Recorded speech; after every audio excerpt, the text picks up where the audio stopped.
Today I want to talk a little bit about hunger hormones. This is something that maybe you're familiar with and maybe you're not. But over the last year, I've been learning a lot about, excuse me, how the body works and so many different hormones that we have in our bodies that affect so many different things that we may not realize. And hunger is one of those.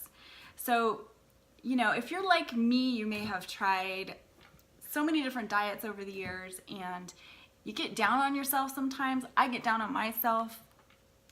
I'm just assuming maybe you feel the same way about, you know, not being able to stick to the stupid diet. If I would just stick to it, I would probably lose the weight that I want to lose and feel great.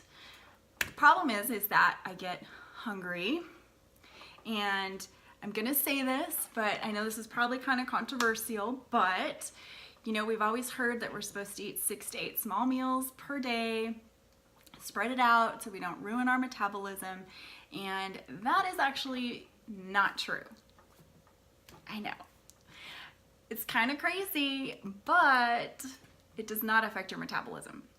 And actually, your metabolism increases after a fast. Okay, but I want to talk about the hormone that's responsible for making us feel hungry and how, you know what, it's not your fault if you have failed on diets. It's not your fault. You got to regulate your hormones.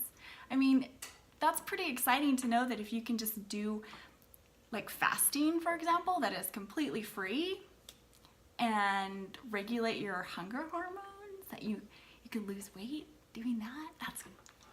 That's really exciting to me. So what hormone is responsible for making you hungry? It's a hormone called ghrelin. You could think of it as a gremlin, it's hungry. That's the way I remember it. But it is the hormone that when you're running on an empty stomach, that hormone's released to your brain and it tells your brain that you need to eat. So ghrelin levels are highest right before a meal and then lowest about an hour after you eat a meal. People that may be overweight or obese, they find that sometimes their ghrelin levels don't decrease after a meal. So what happens with that is that if they don't decrease, then your brain's always getting that signal that it's hungry, even though you've just eaten a meal. So this, I hope, will give you some hope if you feel that way after you eat, that you're still hungry and you want to eat more. I mean, that leads to overeating, which doesn't help your weight situation. So I hope that gives you some hope, because fasting can help regulate those hormones. When you fast, the hormone that helps you feel full and satiated, which is called leptin, that hormone is actually increased when you fast. So it will help decrease the ghrelin so that you're not always hungry, and it will help increase the hormone that makes you feel full.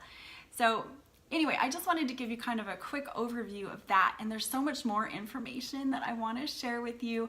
I'm actually putting together an entire course that you can go through it with me, and I'll show you the ways to fast. There's many different ways to intermittent fast. And the good news here is that you know, sometimes people will do a long fast, like a 4-day fast. You don't want to go, I don't think you'd want to go much past that, because then you will affect your metabolism. However, they're finding that intermittent fasting is just as effective as a longer fast.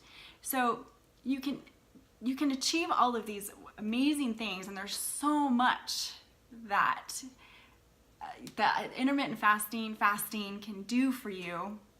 And I talk about all of that in my course. I go through lessons. It's actually 5 weeks long. There's I think 4 or 5 videos per week.